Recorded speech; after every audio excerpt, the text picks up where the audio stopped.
మిత్రులారా, ప్రపంచమంతా చాలా ఆసక్తిగా ఎదురు చూసింది ఈ సంవత్సరం నోబెల్ శాంతి పురస్కార ప్రకటన కోసం.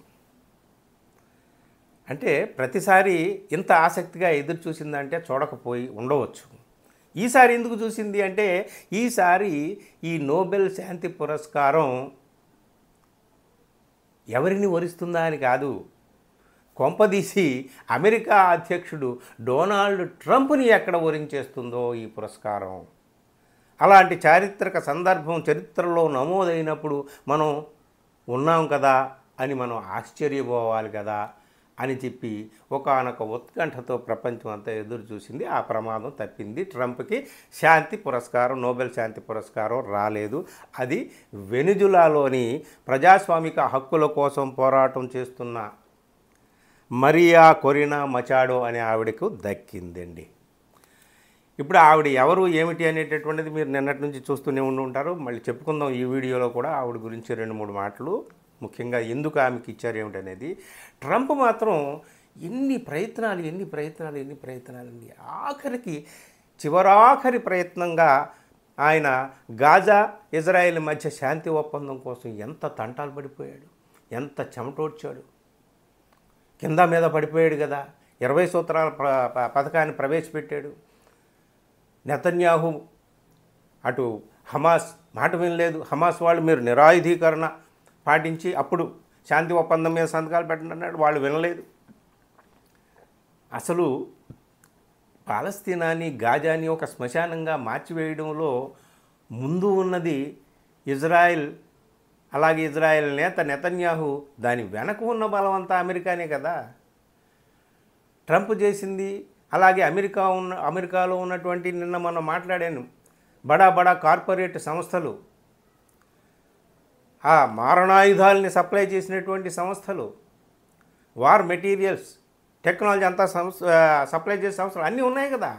అయినప్పటికీ ఇంత హడావిడిగా పాపం శాంతి ఒప్పందాన్ని చేసేసాడు. ఎందుకంటే మరి ఇప్పుడు నోబెల్ శాంతి పురస్కారాన్ని ప్రకటిస్తున్నారు. అక్కడ చివరి ప్రయత్నం చేసుకోవాలి మనం. కానీ ఒక పురస్కారం కోసం ఎవరైనా కలలు కంటం తప్పేం లేదు. కానీ ఒక దేశానికి, అందులోనూ అమెరికా లాంటి అగ్రరాజ్యానికి అధినేత అయినటువంటి వాళ్ళు ఇంతగా తపనపడిపోతారా అవార్డు కోసం? అంటే ఒక దేశానికి అధ్యక్షుడు అవడం కంటే కూడా ఆ నోబెల్ ప్రైజ్ ఎంత గొప్పదో మనకు అర్థమవుతుంది. సరే, ఇప్పుడు ట్రంప్ ఆశలు ఎలా భగ్నమయ్యాయి అనేటటువంటిది, ఎందుకు భగ్నమయ్యాయి అనేటటువంటిది చెప్దాం మనం. ఆయన గురించి న్యూయార్క్ టైమ్స్ కానీ, వాషింగ్టన్ పోస్ట్ కానీ సంపాదకీయాలు రాయొచ్చు. కానీ గార్డియన్ పత్రిక రాసినటువంటి ఒక మాట ఇక్కడ గుర్తుపెట్టుకుందాం. ఏమిటంటే, ఒక దేశానికి అధ్యక్షుడైనటువంటి నేత నోబెల్ ప్రైజ్ కోసం తన విదేశాంగ విధానాన్నే మార్చుకోవడం అనేటటువంటిది ఉందే, అది మహా విచిత్రం, చరిత్రలో ఎప్పుడూ జరగలేదని ఒకనొకప్పుడు గార్డియన్ పత్రిక రాసింది. అవన్నీ లెక్కలేదు కదా ట్రంప్కి. నేను 7 యుద్ధాలు ఆపానని మొన్న జనరల్ అసెంబ్లీ సమావేశంలో, యునైటెడ్ నేషన్స్ జనరల్ అసెంబ్లీ సమావేశంలో బల్ల గుద్ది చెప్పాడు. 7 యుద్ధాలు. ఇక భారత్ పాకిస్తాన్ మధ్య యుద్ధాన్ని నేనే ఆపానని చెప్పి 50 సార్లు పైన చెప్పాడు, ఎక్కడ పడితే అక్కడ. సరే, మన వాళ్ళు ఆయన్ని ఏమీ ఆపలేకపోయారు, అది వేరే విషయం అనుకోండి. ఆయనకు నోబెల్ ప్రైజ్ కావాలి, ఆయనకి నోబెల్ శాంతి పురస్కారం ఇవ్వాలి అని చెప్పి అటు పాకిస్తాన్ ప్రధాని, అటు ఇజ్రాయెల్ నేత నెతన్యాహు ప్రపంచవ్యాప్తంగా బాహాటంగా ప్రకటనలు కూడా గుప్పించారు. తన అనుయాయులు, అస్మదీయుల చేత కూడా ఆయన ప్రకటనలు ఇప్పించాడు. అయినా సరే సాధ్యం కాలేదు. అన్నిటికంటే ముఖ్యంగా చివరాఖరిగా ఆయన ఇజ్రాయెల్కి, గాజాకి మధ్య ఒప్పందం చేయడంలో కీలక పాత్ర పోషించింది కూడా దీనికోసమే అని చెప్పి మనం ఒకసారి గుర్తు చేసుకోవాలి.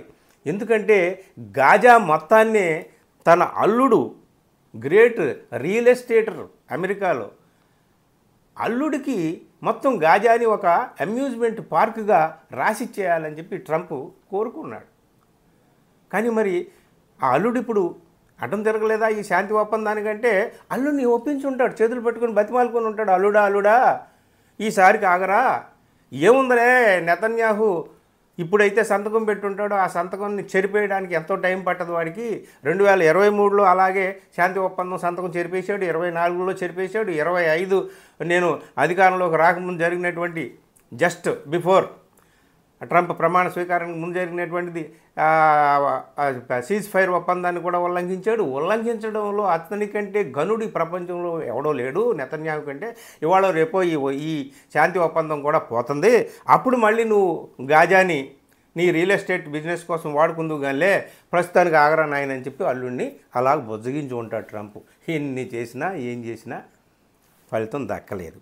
సరే, ఎందుకు ఆయనకి ఇవ్వలేదు అంటే ఈ ఓస్లో పీస్ రీసెర్చ్ ఇన్స్టిట్యూషన్ అనేటటువంటిది ఒకటి ఉంది. అది స్వతంత్రంగా పనిచేసేటటువంటి సంస్థ. అది దేశాల మధ్య, జాతుల మధ్య, గ్రూపుల మధ్య, మనుషుల మధ్య శాంతి సంబంధాల గురించి రీసెర్చ్ చేసేటటువంటిది. అది ఒక ప్రకటన. ఆ institute, peace research institute president Nina Graeger ఏం చెప్పారంటే, ట్రంప్కి ఎందుకు ఈ శాంతి బహుమానం, ఈ నోబెల్ శాంతి పురస్కారం పరిశీలనలో ఆయన పేరు ఎందుకు లేదు అంటే, WHO నుంచి, ప్యారిస్ ఒప్పందం నుంచి ట్రంప్ పక్కకు వెళ్ళిపోయాడు. అసలు అంతేకాదు, మొత్తం ప్రపంచం అంతా కూడా వాణిజ్య యుద్ధాన్ని, చాలా భయానకమైనటువంటి భీకర వాణిజ్య యుద్ధాన్ని ప్రారంభించాడు. అందుకనే ఆయనకి ఈ పీస్ ప్రైజ్ దక్కలేదు అని చెప్పేసి ఆ పీస్ రీసెర్చ్ ఇన్స్టిట్యూషన్ ప్రెసిడెంట్ చెప్పిన మాట ఇది. ఇవన్నీ కాదు, మనకు తెలుసు ట్రంప్ వ్యవహారం ఏమిటో, చేస్తున్నది ఏమిటో, ఆయన మనసులో ఉన్నటువంటి ఉద్దేశాలు ఏమిటో ఇవన్నీ కూడా మనకు తెలుసు. అసలు ఆల్ఫ్రెడ్ నోబెల్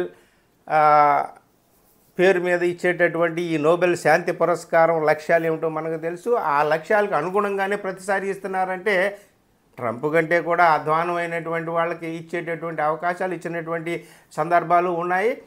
సో అదేం పెద్ద శుద్ధపూస కాదు. ఆ నోబెల్ ప్రైజ్ అందరికీ కూడా మహామహులకే ఇచ్చినటువంటిది ఏమీ లేదు. సరే, అవన్నీ కూడా ఆ వివాదంలోకి మనం వెళ్ళొద్దు. ఇప్పుడు కేవలం ట్రంప్కి మాత్రం ఘోరమైనటువంటి భంగపాటు జరిగింది. ఇది నిజంగా ఆ మరియాకు, వెనిజులన్ ఆ పోరాట యోధురాలికి శాంతి పురస్కారం వచ్చింది, అది బహుమానం వచ్చింది, కానీ ఈయనకి మాత్రం పాపం అవమానంగానే భావించి ఉంటాడు. అందుకనే వెంటనే ప్రకటన రాగానే ఒబామాకి ఎందుకు ఇచ్చారు మీరు అధ్యక్షుడు అయిన వెంటనే? ఆయన ఏం చేశాడు? ఆయన పొడిచింది ఏమీ లేదు ఈ దేశానికి, అమెరికాని నాశనం చేశాడు అని చెప్పాడు. మళ్ళీ తను ఏమేమి చేశాడు అనేది మళ్ళీ ఏకరవ పెట్టుకున్నాడు. బాబోయ్, చచ్చిపోయేలా ఉన్నాడండి బాబు ట్రంప్. ఇది నెక్స్ట్ టైం బెటర్ లక్ అని మనం అందాం. ఏది ఏమైనప్పటికీ కూడా ట్రంప్కి ఈ విధమైనటువంటి ఆశాభంగం పాపం నోబెల్ పీస్ ప్రైజ్ కమిటీ వారు కల్పించారు. ఇక ఈ మరియా కోరినా మచాడో ఎవరు? వెనిజులా స్వాతంత్ర్య పోరాట యోధురాలు. గత 20 సంవత్సరాలుగా అక్కడ ప్రజాతంత్ర హక్కుల పునరుద్ధరణ కోసం ఆమె పోరాటం చేస్తుంది అని చెప్పేసి నోబెల్ పీస్ ప్రైజ్ కమిటీ వారు ఆమెకు ఈ అవార్డు ఇస్తున్నాం అని చెప్పేసి చెప్పినటువంటి మాటల్లో కొన్ని ముఖ్యమైన మాటలు చెప్తాను. ఆమె Brave committed champion of piece. ఎంతో సాహసోపేతంగా,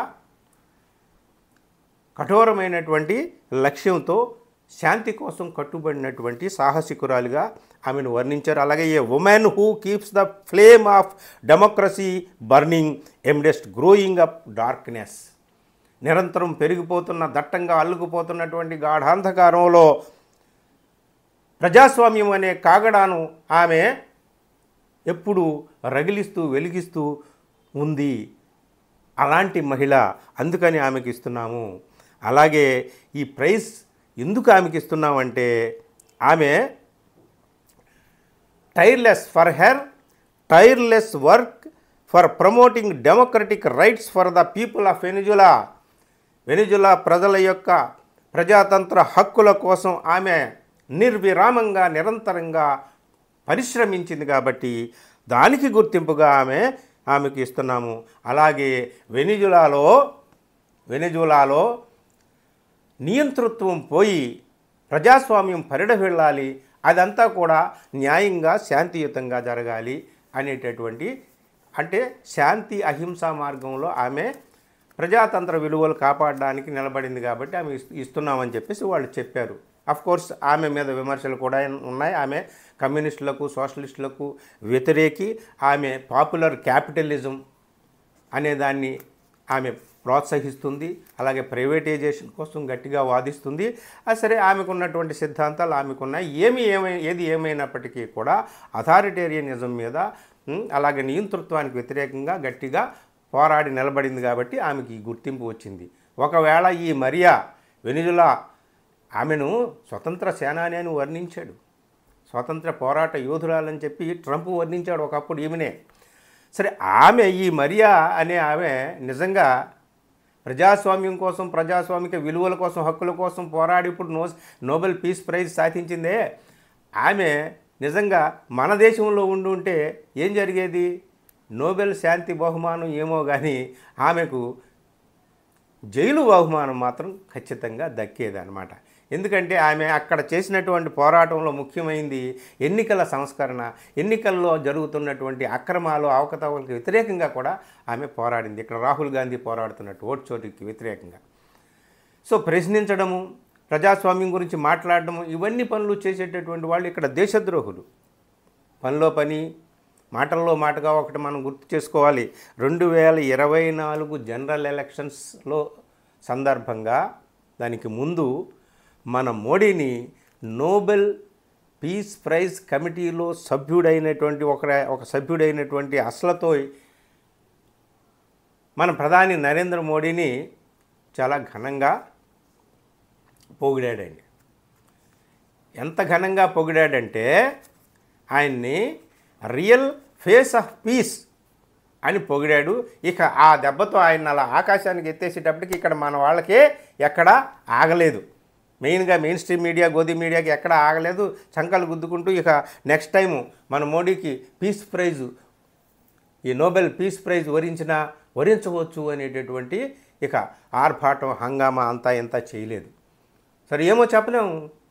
నెక్స్ట్ టైము ట్రంప్కి, ఆ తర్వాత మోడీకి, వీళ్ళు ఎవరికి వచ్చినా మనం ఏమీ ఆశ్చర్యపోనవసరం లేదు.